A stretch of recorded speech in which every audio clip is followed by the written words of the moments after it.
Khodakovsky Alexander Viktorovich.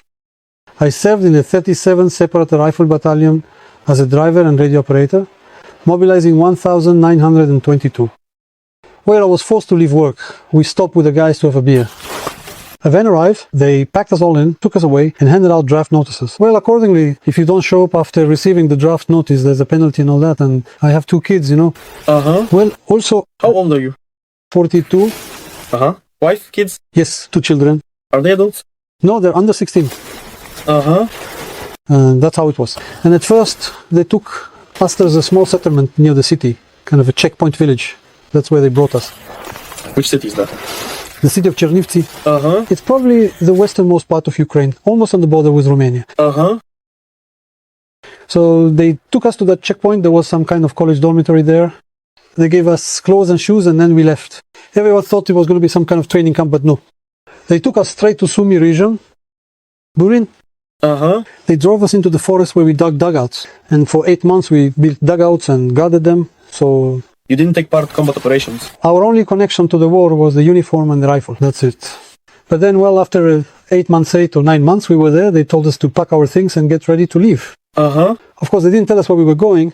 It was only on the way that they told us we were heading to Slovyansk. So, well, Donetsk region, everyone was, well, their hair stood on end because we were, well, unprepared, well, how do I put it, diggers. We even made our own patches that said combat moles.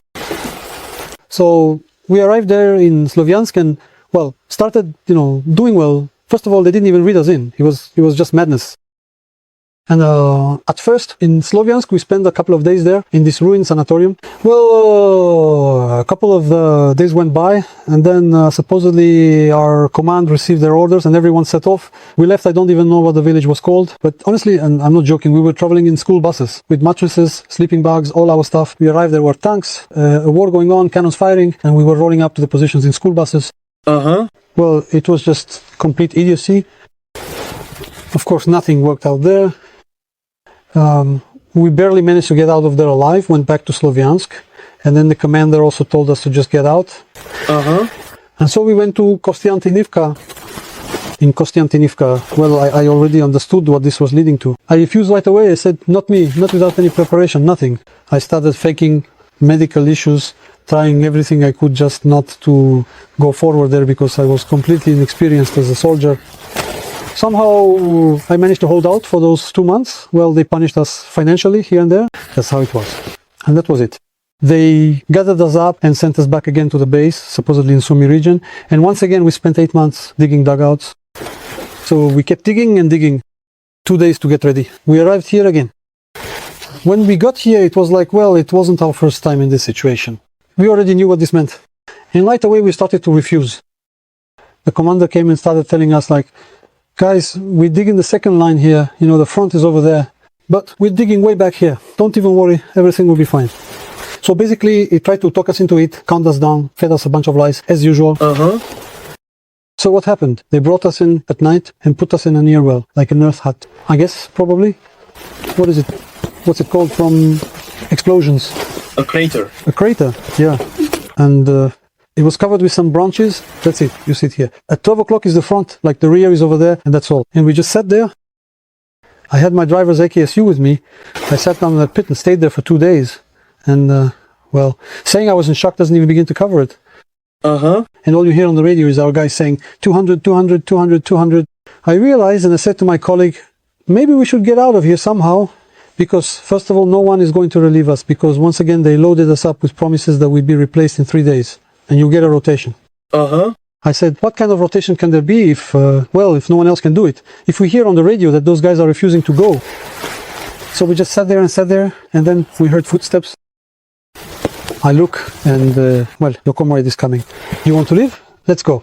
Of course, yes. Thank you so much. Please, get us out of here. Well, I mean, I don't even know how to... I went up to him, shook his hand, and said, man, So, where did you work before this?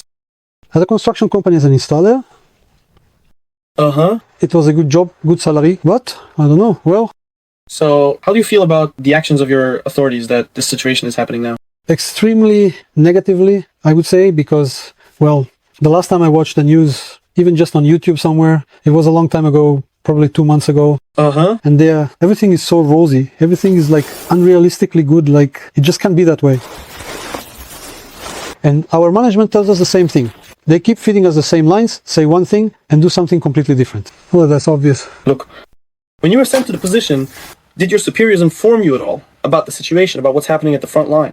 They told me basically that I would be setting up a dugout and holding the defense if it came to that.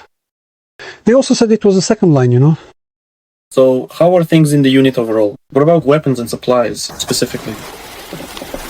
Well, when we were in Sumy, everything was fine. The food seemed to be alright. As for weapons, they just gave me a rifle with some ammunition.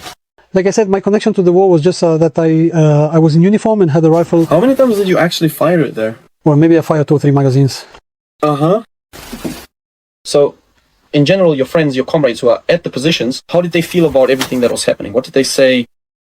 They said the same thing, that it's nonsense, that no one has believed in any kind of victory for a long time. I don't know. Well, common sense should prevail. How is that possible? When I was sitting there in the trench thinking about the future, I realized that our side fires once and your side fires 20 times. It happened like that all the time. And, well, you can't win by deception either, because all of us are just being lied to, frankly speaking. Somewhere maybe they're lying, somewhere maybe they're not telling the whole truth about how things really are. Why didn't you surrender earlier?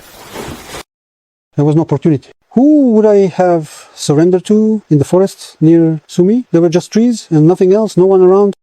Well, overall, do you think you were lucky that it turned out this way? Yes, I hope that this is over for me. Maybe. Well, I don't think everything will be that simple, but I hope I'll be included in a prisoner exchange and get to go home. Well, now you'll return to your family safe and sound. See, you know, it actually turned out pretty well for you in the end. I even thanked Vetter as my call sign, the one who actually got us out of there. Alright, so now, let's go ahead and make a call. Who are we calling? Let's probably call my father.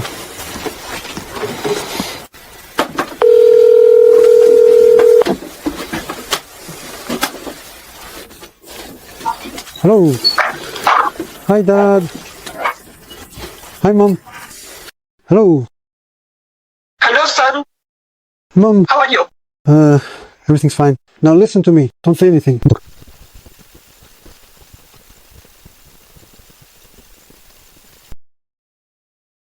I'm alright. They're feeding me, not touching me. I'm alive and well. Can you see me? Everything's fine. I'm whole. All my arms and legs are intact. I'm healthy. Sasha, what can we do? Well, for now, nothing. We'll wait there, apply for exchange, and somehow we'll exchange. For now, nothing, just waiting. For now, we'll wait and pray to God that everything turns out well.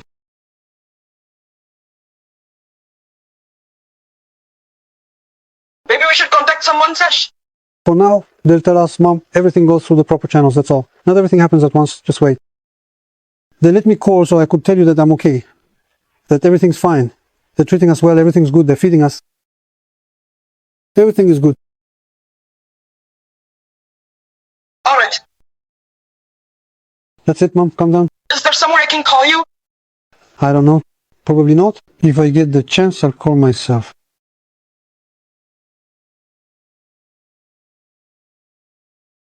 All right. All right.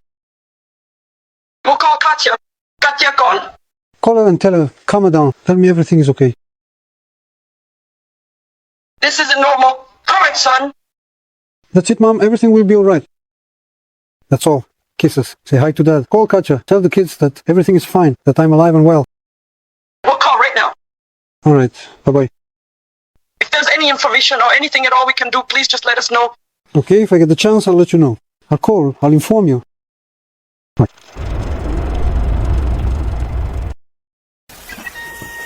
All right, Mom. Bye-bye. Hang in there. Take care.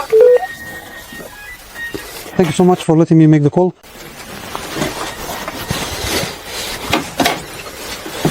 So, well, maybe you want to say something else to your comrades on camera?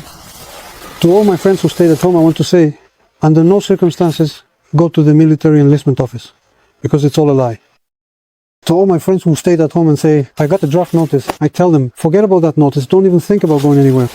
Because if you go to the enlistment office, that's it. If they hand you that piece of paper, just stay put.